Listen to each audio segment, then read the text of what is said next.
मेरे मामा, उनका नाम दिग्विजय सिंह है, मेरे छोटे मामा हैं, सगे मामा हैं। उन्होंने एक दिन मुझे बनारस बुलाया मेरे नानी के घर। मेरी आंख में आंसू था कि मामा मैं टूट गया हूँ, मैं कुछ नहीं करना चाहता, पागल हो जाऊंगा या मरने का मन हो रहा है।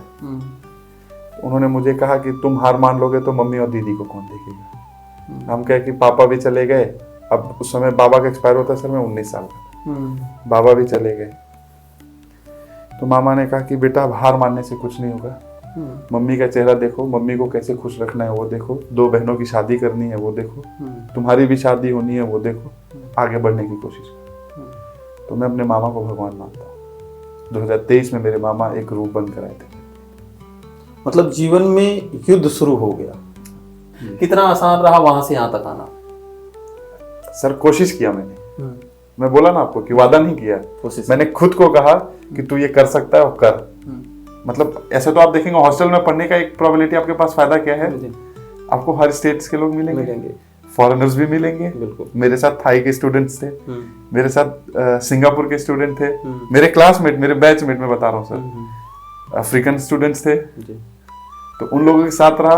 और इंडिया के तो लगता है हर कोने के कुछ ना कुछ लोग थे कि कहीं जाता हूँ, फोन करता हूँ, आ रहा हूँ, तो वो लोग आके खड़े रहते हैं कि आ जा मैं। नहीं अच्छा, तो थोड़ा मेरे लैंग्वेज में तू आएगा तो उसके लिए मैं माफी मांगना चाहता हूँ। ठीक है, सारी चीजें हैं क्योंकि वो हमारी संस्कृति है। उत्तर भारत की कुछ और है, दक्षिण भारत की कुछ और है, पूर्व भारत की कुछ और है, तो पश्चिम भारत की तो कुछ और है। उससे मैं फिर आगे मुश्किलें तो नहीं मिली, लेकिन कहा जाता है ना कि चलते हुए में कांटे बहुत आते हैं। तो गुलाब का फूल सूंघने में तो बड़ा अच्छा लगता था, लेकिन उसके कांटे चुभते बहुत थे। तो कुछ अपने भी थे जो चुभा रहे थे, कुछ बाहर के भी थे जो जिनको मैं चुभने लगा था।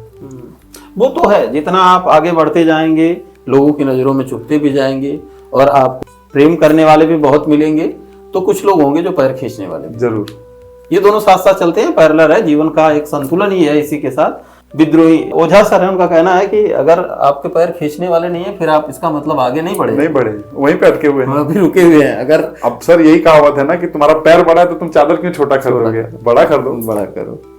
सही बात है। आज के युवाओं के लिए क्या प्रेरणा है? प्रेजेंट बता रहा हूँ, प्रेजेंट की बात। मैं 3 गांव में गया था, उचौरी, नवादा उड़िहार के पास है, और तीसरा मिर्जापुर। यहाँ पे लगभग मेरे घर पे हर 6 तारीख को युवाओं की बैठक होती है, प्रति महीने 6 तारीख को। ठीक है। उसमें उचौरी के कुछ लोग आए थे कि भैया हमारी आवाज दब जाती है, हम थाने पे भी जाते हैं तो हमें आवारा लफंगा कह के लोग, थाना इंचार्ज लोग भगा देते हैं।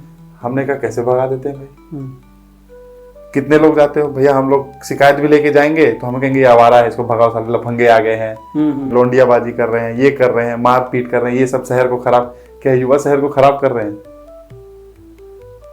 क्या युवा थाने पे सिपाही युवा है तो युवा सिपाही थाना खराब कर रहा है?